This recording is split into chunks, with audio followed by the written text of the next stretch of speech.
একের পর এক আইনজীবীদের ওপর হামলা এবং মামলা, অর্থাৎ সাঁড়াশি চাপ, হিন্দুদের ওপর নিগ্রহ।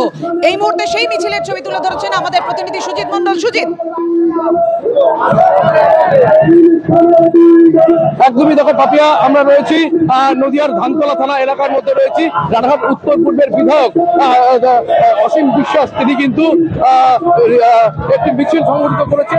বাংলাদেশের যে চিন্ময় কৃষ্ণ দাস প্রভু তাকে যে গ্রেপ্তার করা হয়েছে এবং বাংলাদেশে একাধিক যে ঘটনা ঘটে চলেছে সেই এলাকায় হিন্দুদের উপর যেভাবে অত্যাচার চলছে তারই প্রতিবাদে কিন্তু আজকে হিন্দু সনাতনীরা তারা প্রতিবাদে নেমেছে।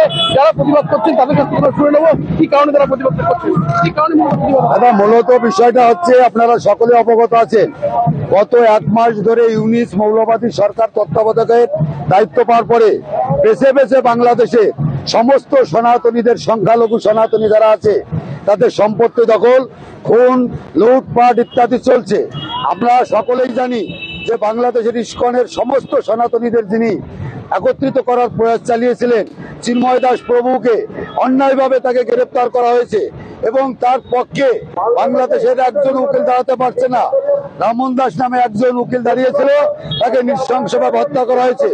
গত 1 মাস ধরে আজকে জামাত ইসলামের মদত পুষ্টি ইউনিসের নেতৃত্বে যেভাবে হিন্দু নিধন, খুন, ধর্ষণ, অপহরণ হচ্ছে, এরই প্রতিবাদে পশ্চিমবঙ্গের সমস্ত সনাতনী আজকে রাস্তায় নেমেছে। রানাঘাট উত্তর বিধানসভার আজকে সমস্ত সনাতনীদের একত্রিত হয়ে আমরা ইউনিট সরকারের প্রতি ভিক্ষা জানানোর জন্য মিছিলে আমরা অংশগ্রহণ করেছি।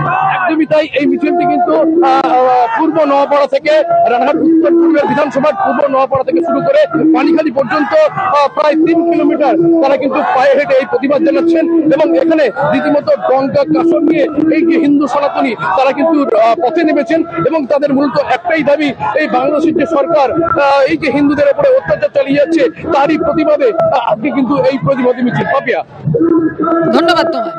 বিনা বিচারে আপাতত জেলেই থাকতে হচ্ছে সন্ন্যাসী চিন্ময় কৃষ্ণ দাসকে, আর এই নিয়ে কড়া প্রতিক্রিয়া দিয়েছেন আইনজীবী জয়ন্ত নারায়ণ চট্টোপাধ্যায়। আপনি ভেবে দেখুন যে শিয়ালদা কোর্টে কিন্তু বৃন্দা গ্রোভারের মতো আইনজীবীও আসছেন বা তার দলের আইনজীবীরা এসে তারা কিন্তু মামলা করছেন। আমি মনে করি মানুষের বেঁচে থাকার অধিকার তো এই মুহূর্তে বাংলাদেশে নেই।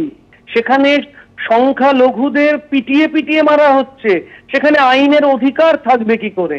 আজকে যে চিন্ময় কৃষ্ণ দাসকে কারাবাস করতে হচ্ছে তার অন্যতম কারণ হচ্ছে তার যা ধর্ম তা সংখ্যাগুরুদের ধর্মের সঙ্গে মিলছে না।